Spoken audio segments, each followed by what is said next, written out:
Halo semuanya, kali ini kita akan membahas tentang beberapa metode sterilisasi. Sterilisasi merupakan upaya untuk membunuh mikroorganisme termasuk dalam bentuk spora.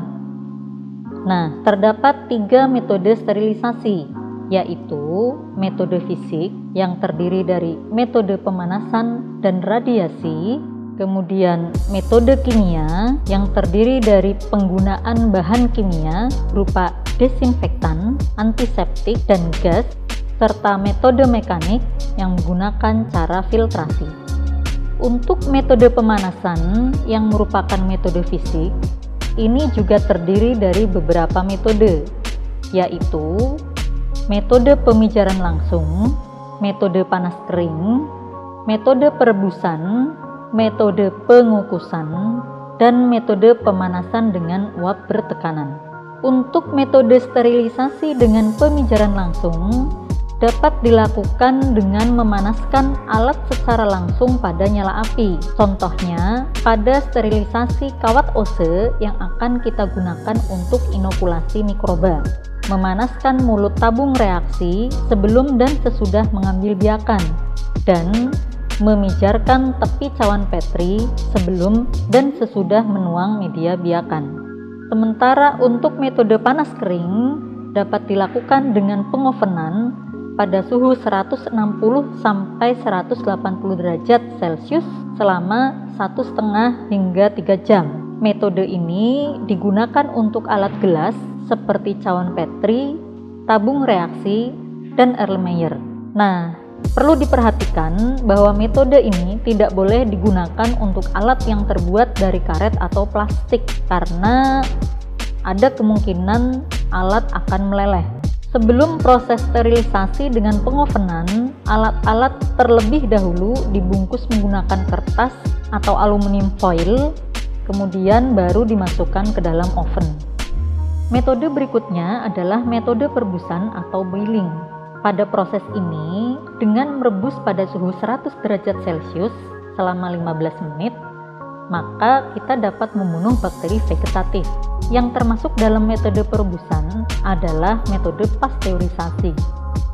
Dengan melakukan proses pemanasan pada suhu 61 derajat Celcius selama 30 menit atau 72 derajat Celcius selama 15 menit, maka berfungsi membunuh patogen pada makanan, namun tidak mengurangi nutrisi dan rasa dari makanan tersebut. Yang juga termasuk ke dalam metode perebusan adalah tindalisasi, yaitu dilakukan dengan proses pemanasan pada suhu 65 derajat Celcius selama 30 menit, dilakukan dalam waktu 3 hari berturut-turut dengan masing-masing rentang 24 jam. Metode berikutnya adalah metode pengukusan, atau yang disebut juga dengan steam atau uap. Secara teknis, metode ini dilakukan dengan mengukus alat-alat yang disterilkan. Alat tersebut dipanaskan menggunakan uap yang keluar dari rebusan air mendidih. Nah, dalam kehidupan sehari-hari, metode ini biasanya digunakan untuk sterilisasi botol susu untuk bayi. Metode pemanasan selanjutnya adalah dengan uap bertekanan. Metode ini pada dasarnya sama dengan pengukusan.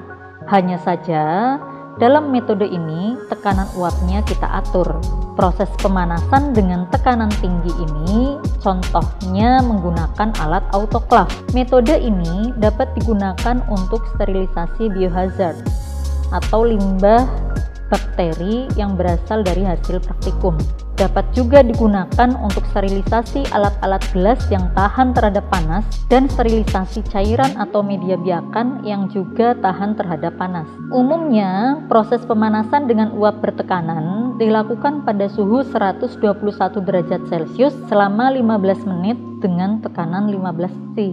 Nah, untuk metode fisik berikutnya adalah metode radiasi. Sebagai contoh, kita bisa menggunakan radiasi ionisasi yang digunakan untuk mensterilkan alat-alat yang tidak tahan panas, berupa bahan plastik seperti kateter, plastik speed injeksi, atau sarung tangan sebelum kita gunakan. Contoh aplikasi radiasi yaitu menggunakan alat microwave yaitu dengan menggunakan radiasi panjang gelombang pendek dan sinar gamma, serta radiasi menggunakan alat UV sterilizer yang pada dasarnya memanfaatkan radiasi sinar ultraviolet.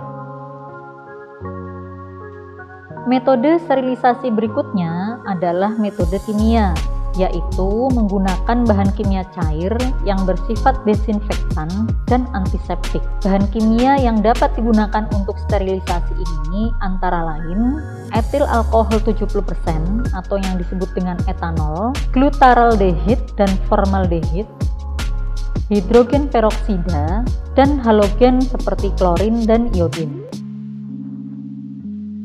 Metode kimia juga dapat menggunakan gas berupa gas etilen oksida.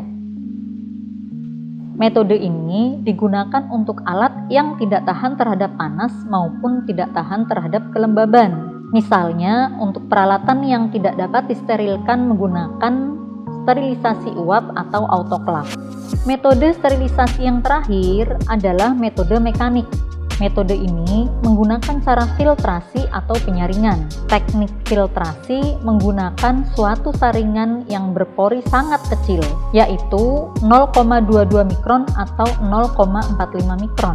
Nah, cairan yang akan disterilisasi akan dilewatkan ke suatu saringan dengan bantuan pompa vakum, sehingga mikroba tertahan pada saringan tersebut. Metode ini digunakan untuk sterilisasi bahan-bahan yang sensitif terhadap panas seperti serum, vitamin, antibiotik, dan enzim. Baik, sampai di sini dulu ulasan kita kali ini tentang metode sterilisasi. Semoga bermanfaat. Jangan lupa like and subscribe Lasimi Channel. Sampai jumpa.